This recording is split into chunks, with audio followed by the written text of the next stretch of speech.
Саламатсыңарбы урматтуу 11-класстын окуучулары, кыргыз тили сабагын баштайбыз. Окуу куралдарыңарды сабакка даярдап, бүгүнкү видео сабакты конт коюп көрүп чыккыла, тапшырмаларды аткаргыла. Бүгүнкү темабыз балдар каталар үстүндө иштөө. Өткөнкү сабагыбызда биз силер менен бирге жазуу жумушун аткарганбыз. Башкача айтканда мен силерге Google форма аркылуу онлайн тест жибергенмин. Силер аны иштеп мага жөнөттүңөр. Тиешелүү бааларыңарды журналга койдум, көрдүңөр болуш керек. Демек, бүгүнкү сабакты анда баштадык. Бүгүнкү сабагыбыздын максаты балдар, өткөн сабактагы жазуу жумушунда кетирилген каталар менен иштейбиз. Аларды оңдойбуз. Мындан ары бул каталарды кетирбегенге аракет кылабыз. Жазма сабаттуулугубузду өстүрөбүз. Анда ошол жазуу жумушундагы биринчи суроого келели. Текстте кайсы сөздөр ката берилген? Текстти окуп чыгабыз. Жамилянын маанайы бүгүн сус. Ал согуштагы күйөөсүнөн келген катты окугандан бери аны Данияр менен салыштырчу болду. Кайгы капа дегенди билбеген жеңесинин мындай капалуу жүргөнү Сейитке жага бербеди. Биринчи вариантта маанайы согуштагы салыштырчу. Бул сөздөрдө эч кандай ката жок. Күйөөсүнөн катты кайгы капа. Демек, карап көрсөк, ошол сөздө ката бар экен, бул вариант деп туралы. Жамилянын окугандан мындай. Бул сөздөрдө эч кандай ката жок экен. Текстте ката жазылган сөз жок. Демек, бул вариант да туура эмес. Күйөөсүнөн катты кайгы капа. Демек, ушул вариантты биз тандабайбыз. Анткени күйөөсүнөн созулма ө менен жазылат. Катты 2 т тыбышы жазылат. Кайгы капа кош сөз, ошон үчүн биз дефис аркылуу жазабыз. Ким ушул вариантты тандаган болсо, азаматсыңар. Кийинки суроодо төмөнгүлөрдүн ичинен кайсы варианттагы сөздөрдүн баарына дефис коюлат? Башкача айтканда, кош сөздөрдү табабыз балдар. Татаал сөздөр бизде кош сөз, кошмок сөз, кыскартылган сөз болуп бөлүнөт. Кош сөздөр дегенибиз бул жалпыланган бир түшүнүктү билдирген арасына дефис белгиси аркылуу жазылган сөздөр. Ал эми кошмок сөздөр болсо, такыр эки башка маанидеги сөздөр биригип келип, бир маанини түшүндүрөт. Ак-кара. Демек, бул кош сөз экен, түстү билдирди. Дефис коебуз. Ат-кулак. Демек, ат башка нерсе, кулак башка нерсе. Демек, бул жерге дефис коюлбайт, анткени бул кошмок сөз. Жылуу. Бул кош сөз. Эгерде сөздөр эки жолу кайталанса, сөзсүз биз алардын ортосуна дефис коебуз. Чоң казат. Кошмок сөз. Бешөрдөк. Бул жөн гана сөз айкашы. Ден соолук. Кошмок сөз. Бул катарга эч кандай дефис белгиси коюлбайт. Эже-сиңди дефис аркылуу жазылат. Ызы-чуу дефис аркылуу, баба-дыйкан жок, бул жерге дефис белгисин койбойбуз. Кийинки варианттагы тоо таш, бактара, илим-билим. Демек, мына ушул сөздөрдүн үчөөсү тең. Кош сөз арасына дефис аркылуу жазабыз. Ким ушул вариантты туура тандаган болсо, азаматсыңар. Энчилүү географиялык аттарды балдар жазууда көп учурда ката кетиребиз да.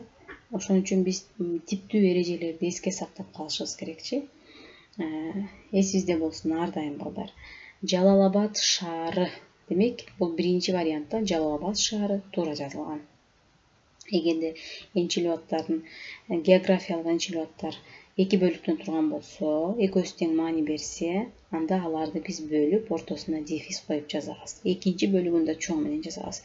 Экинчи варианттагы Жалал-Абад деген сөз ката жазылган балдар. Биз көп учурда ушул мисал үчүн биздин Кызыл Кыя деген шаарыбыздагы, ушу шаарыбыздын атын жазганда да ката кетирип коебуз да. Кызыл Кыя, Жалал-Абад деген дейли эки бөлүнүп, экөөсү тең чоң тамга менен, баш тамга менен жазылат экен. Америка Кошмо Штаттары. Мамлекеттердин, өлкөлөрдүн аталышы балдар бардыгы баш тамга менен жазылат. Эсиңерде болсун, Америка Кошмо Штаттары, Кыргыз Республикасы, Кытай Эл Республикасы, Улуу Британия. Демек, бардык бөлүгү баш тамга менен жазылат экен. Ошол сөздү, ошол эрежени ар дайым эсиңерге сактагыла.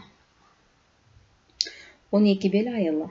азыр эле айттым мен. Эгерде географиялык энчилип аттар бардыгы маани берген сөздөр болсо 3 бөлүгү, 3 бөлүктүү болсо 3 бөлүгү тең, 4 бөлүктөн турса 4 бөлүгү тең ушундай баш тамгалар менен жазылат. Демек, бул варианттардын ичинен карап көрөбүз. Биз азыр айткан эрежелерге 4-чү варианттагы туура келет экен. Жалал Абад шаары, Америка Кошмо Штаттары, 12 бел айылы. Ким мына ушул вариантты тандаган болсо, азаматсыңар. Кийин дагы балдар ушундай шаардын атын жазганда, өлкөлөрдүн атын жазганда ушул катаны кетирбегенге аракет кылгыла. Кайсы катарда кошмок сөздөр берилген, башкача айтканда дефис коюлбайт. Эми жанагы эреженин тескерисин карайбыз биз балдар.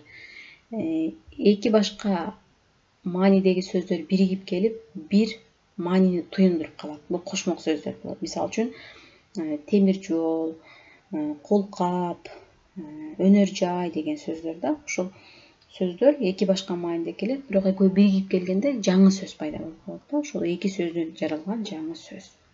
Демек, мындай сөздөр бизде 4-чү вариантта берилген. Көз караш, бул жерге дефистин кереги жок. Жаштар борбору, дефистин кереги жок. Колкап, дефистин кереги жок.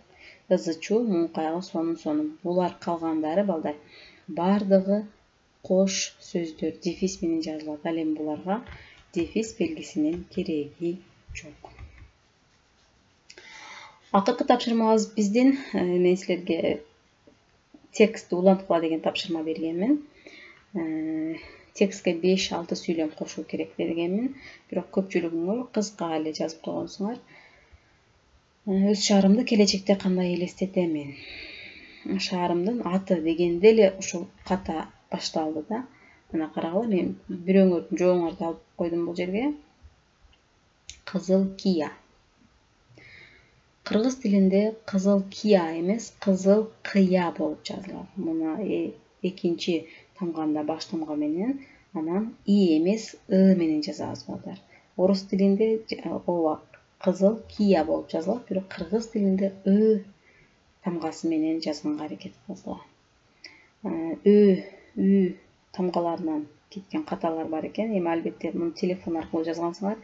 Көпчүлүгүңөрдө үй тамгалары жок болгон болушу мүмкүн, бирок мүмкүн болушунча ошол үй тамгаларынан ката кетирбегенге аракет кылгыла.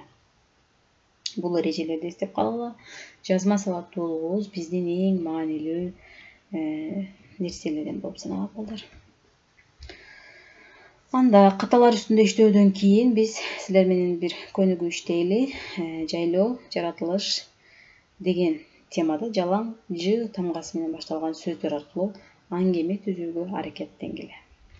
Бизде пайдаланылуучу сөздөр, зататоочтор, этиштер жана башка сөз түркүмдөрү болушу мүмкүн. Мисал берилди, карагыла: жапар, жыпар, жанара, Жамиля, Женя, Жора, жайлоо, жол, жылан, жемиш жана башкалар.